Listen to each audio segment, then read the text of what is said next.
युवाओं के लिए हमने बैंकों द्वारा जो होता है ऋण शिविर लगा करके सरकारी जो भी रोजगार आएगी उसको हमने। यानी कि आपका पूरा फोकस कहें तो युवाओं पर रहेगा। जी, मेरा पूरा फोकस युवाओं को रहेगा। मैं अपने वार्ड्स के जनता से यही अपील करना चाहता हूं कि वो अपना कीमती वोट देकर हमें भारी मतों से विजय बनाने का काम करे।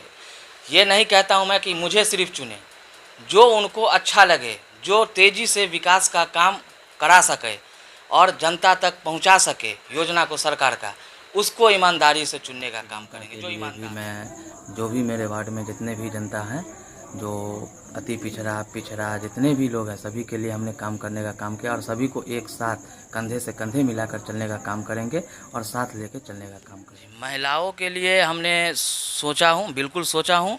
समूह जैसे जोड़ करके बैंकों से जो ऋण दिला करके जो होता है, उद्योग लगाने के लिए छोटे छोटे उद्योग लगा करके सभी महिलाओं को हमने रोजगार देने का काम करेंगे। सबसे बड़ा समस्या है अभी जल निकासी का, तो सबसे पहला मेरा रहेगा नाला का निर्माण कराना। दूसरा शिक्षा व्यवस्था रहेगा, उसको सही ढंग से चलाने का, जो शिक्षा सही से मिल सके बच्चों को और हमारे वार्ड के लोगों को, जो बच्चे लोग पढ़ते हैं उन लोगों को। तीसरा रहेगा आपको जो साफ़ सफाई का स्वच्छ है होता है, मोहल्ला क्लिनिक का निर्माण कराना।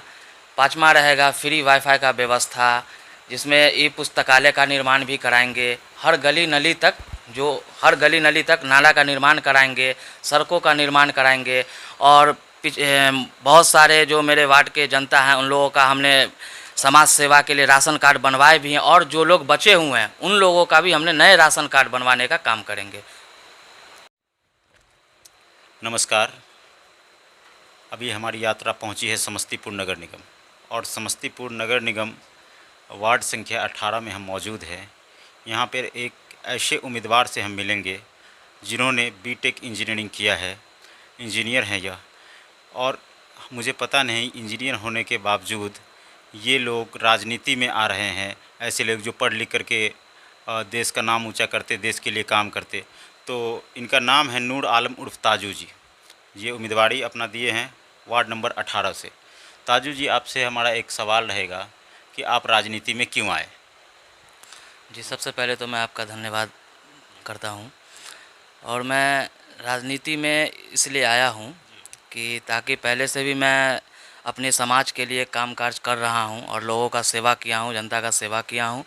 बहुत सारे जनता को हमने योजना भी दिलाया है, सरकार का जो योजना होता है वो योजना को घर घर पहुँचाए हैं। जैसे में शौचालय हो गया, इंदिरा आवास हो गया, वृद्धा पेंशन हो गया, ये सब जो समाज में होता है, जो जिन लोगों को ज़रूरत के मुताबिक वैसे लोगों को, मजबूर लोगों को हमने मदद भी किया है। और यही मेरा लक्ष्य है कि मैं समाज के लोगों के लिए लड़ूं और समाज को आगे तक पहुंचाऊं। बहुत अच्छा। जब युवा लोग और पढ़े लिखे लोग राजनीति में आते हैं तो कहीं न कहीं एक आशा की किरण जगती है लोगों में। लोग कहते हैं कि ये पढ़ा लिखा है, इंजीनियर्स है। ये जब से आया उस समय से आप देखे हैं कि शिक्षा का ग्राफ थोड़ा नीचे आ गया है, बहुत गिरावट हुई है।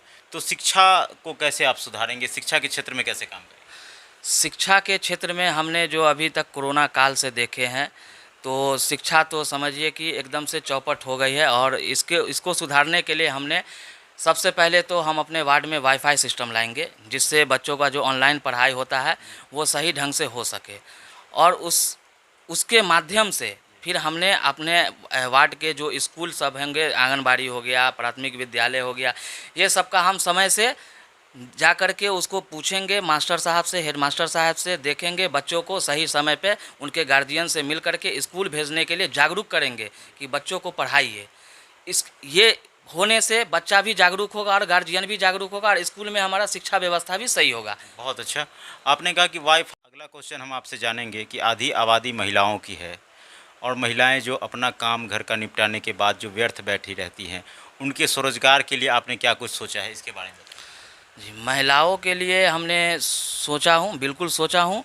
समूह जैसे जोड़ करके बैंकों से जो ऋण दिला करके जो होता है, उद्योग लगाने के लिए छोटे छोटे उद्योग लगा करके सभी महिलाओं को हमने रोज़गार देने का काम करेंगे। और जो सरकार से जहाँ तक होगा हमने मांग करके, और महिलाओं को छोटे छोटे जैसे कि रोज़गार होता है, मोमबत्ती बनाना, अगरबत्ती बनाना, पापड़ बनाना, ये सब कर करके महिलाओं को रोजगार देने का काम करेंगे, जिससे कि महिलाओं का समस्या दूर होगा। लघु उद्योग और कुटीर उनको मुख्य धारा में कैसे लाइएगा, ये हमारा अगला क्वेश्चन था यार। उनको मुख्य धारा में लाएंगे कि जो युवा नशा में जूझ रहे हैं और बेरोजगारी से जूझ रहे हैं, तो उनके लिए हमने जो सरकारी व्यवस्था होगा, जो सरकारी योजना होगा और उसके जो वैकेंसियाँ आती हैं सरकार की, जो युवा को पता भी नहीं चलता है और युवा अपने नशे में लगे हुए हैं, उसको पता नहीं चलता है, कोई पढ़ा लिखा है तो उसको कोई बताने वाला नहीं है। तो इस तरीके से उसको हम जागरूक करेंगे, उसको बताएंगे और उस वैकेंसी को हमने युवा घर घर तक पहुंचाएंगे। जो युवा लोग हैं, युवाओं को हम तैयार करेंगे कि ये वैकेंसी है, इस वैकेंसी को भरो, और जो भी होगा हमसे हम युवा का मदद करेंगे। कि युवाओं को अवेयर करिएगा कि इस तरह की सरकार की वैकेंसियाँ आ रही हैं, इनको आप भरिए, युवाओं को आगे लाइएगा। और आप अच्छा, आपको ये भी लग रहा होगा कि लोग बेरोजगार हैं, इसके कारण नशा थोड़ा सा ज़्यादा। जी, बेरोजगारी होने की वजह से युवा भटक रहे हैं। कहीं ना कहीं बेरोजगारी ही मुद्दा है, जो बेरोजगारी की वजह से युवा नशे में भटक रहे हैं। और उनको अपना अगर रोजगार मिल जाता है तो कहीं ना कहीं हमारा वार्ड हो या कोई भी जनता हो, वो अपने रोजगार में लगे रहेंगे और नशा से मुक्त रहेंगे।